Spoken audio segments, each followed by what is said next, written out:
से पहले अमीर जमात इस्लामी सिराजुल हक ने जुम्मा से बिजली की कीमत में इजाफा और महंगाई की मजमूई सूरत-ए-हाल के खिलाफ मुल्क-गिर एहतजाज तहरीक के आगाज का ऐलान कर दिया। अवाम पर जुल्म और नाइंसाफी के खिलाफ 18 को पेशावर, 23 को लाहौर, 24 को कोयटा और 16 अक्टूबर को कराची गवर्नर हाउस के बाहर धरने दिए जाएंगे और वो 8, 9 और 10 सितंबर को बिलतरतीब रहीम यार खान, लिया और मुजफ्फरगढ़, 15 सितंबर को फैसलाबाद, जबकि 21 और 22 सितंबर को रावलपिंडी और मुल्तान में धरनों और अवामी इज्तिमा से खिताब करेंगे।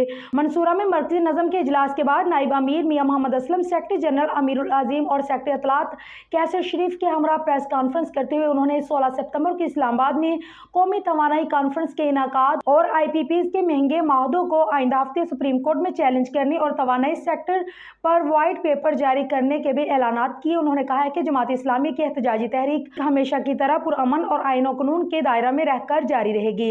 हुकूमत से मुतालबा करता हूँ कि बिजली की कीमतों में कमी करके आवाम को फिलफौर रिलीफ दिया जाए।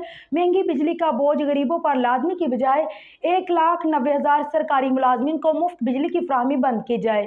मजमूई तौर पर 1000 अरब के लगभग बिजली चोरी और लाइन लाइसेंस खत्म किए जाएं। उन्होंने कहा है कि चीनी चंद माह कबल बरामद की गई और अब दरामद करने के ऐलानात किए जा रहे हैं। चीनी की फी किलो कीमत 200 रुपये तक पहुंच गई। आटा 170 रुपये का, घी 600 रुपये तक चला गया। पाकिस्तान एक ज़रीई मुल्क है, इसके बावजूद अशिया खुर्दनोश की कीमतों में बेतहाशा इजाफा। मतलब यह है कि सब कुछ माफियाज की जेर निगरानी हो रहा है जो हुकूमत को कंट्रोल करते हैं। IPPs के महंगे माहदों से भी हुकूमतों में शामिल करप्ट माफिया ने फायदा उठाया।